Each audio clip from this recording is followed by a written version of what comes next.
نجيب غرشة، قفشة مالت الشكر اللي حق الشاي، ملح، مسمار مطحون اللي هو القرنفل، وكمون، فنيال، زيت الزيتون دافي. الفنيال الحجم اللي عندكم مو شرط نفسه. فيكس، فازلين. اول شي ناخذ زيت الزيتون نحطه في الغرشة، دفوت زيت الزيتون.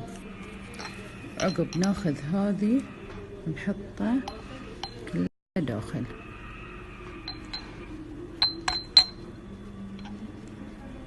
الحين بعد الفازلين والفيكس قفشة نفس القفشة اللي هي مالت الشكر، احطها هني.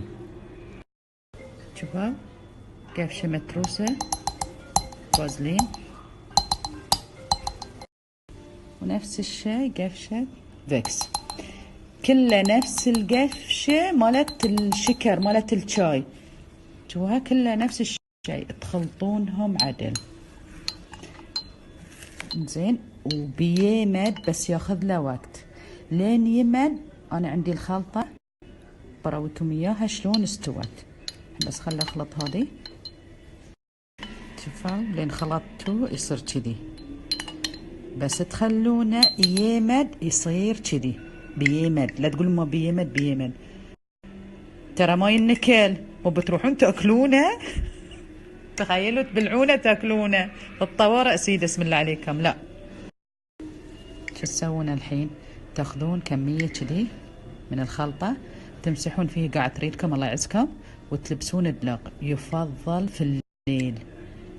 اقول لكم عيالي والله العظيم يقولون لي هاي السحر مو صج. انا ولد اختي صار له فوق 10 ايام لا السخونه ولا الكحه تروح عنه. حطيت له مره واحده ما شاء الله، اليوم الثاني ليحن في كحه خفيفه بس السخونه راحت نهائيا وبلعم، لان هو طاب استانس فما رضى احط له اليوم الثاني انه القلاقه في الليل وذي. فالطريقه عرفتوها وشرحت لكم بالتفصيل الممل. في الليل قبل لا ترقدون تمسحون ريلكم شوي يعني يسوي لكم مساج ولبسوا دلاغ ورقدوا فيه، وما عليكم الا العافيه والله يجزاها الجنه.